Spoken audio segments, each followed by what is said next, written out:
আমি বিধানসভাৰ মজিয়ালৈ পোনপটীয়াভাৱে লৈ গৈছো বিধায়ক অখিল গগৈয়ে মন্তব্য আগবঢ়াইছে আৰু মাজুলীক বিশ্ব ঐতিহ্য ক্ষেত্ৰ কৰিবৰ কাৰণে প্ৰয়োজনীয় অধ্যয়ন আৰু পুঁজি যোগানৰ কাৰণে কালি অসম কেবিনেটে যি সিদ্ধান্ত গ্ৰহণ কৰিলে তাৰ বাবে ৰাইজৰ দলৰ সভাপতি হিচাপে আৰু শিৱসাগৰৰ বিধায়ক হিচাপে মই অসম কেবিনেটক বিশেষভাৱে অসমৰ মুখ্যমন্ত্ৰী ডাঙৰীয়াক ধন্যবাদ জনাইছোঁ।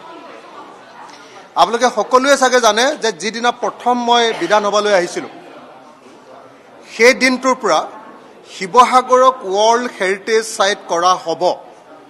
চৰকাৰে কৰিব লাগিব, চৰকাৰে অনুমোদন দিব লাগিব আৰু তাৰ কাৰণে প্ৰত্যেকটো দিনেই অসম বিধানসভাত মই প্ৰত্যেকখন বিধানসভাতে এবাৰলৈ হ'লেও কৈছিলোঁ যে বিশ্ব ঐতিহ্য ক্ষেত্ৰ কৰিবৰ কাৰণে কাম আগবঢ়াব লাগে।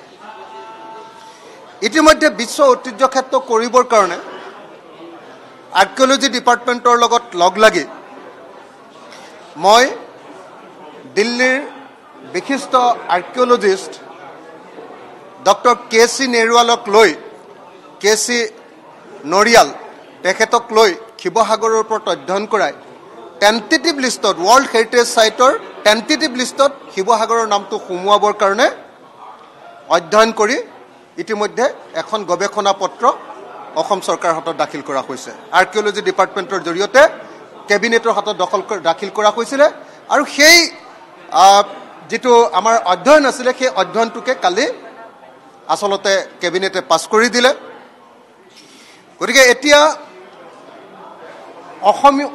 অসমীয়া জাতিৰ ইতিহাসৰ আটাইতকৈ ডাঙৰ যিটো সোণালী যুগ 600 বছৰীয়া আহোম ৰাজত্বকাল, সেই 600 বছৰীয়া আহোম ৰাজত্বকালৰ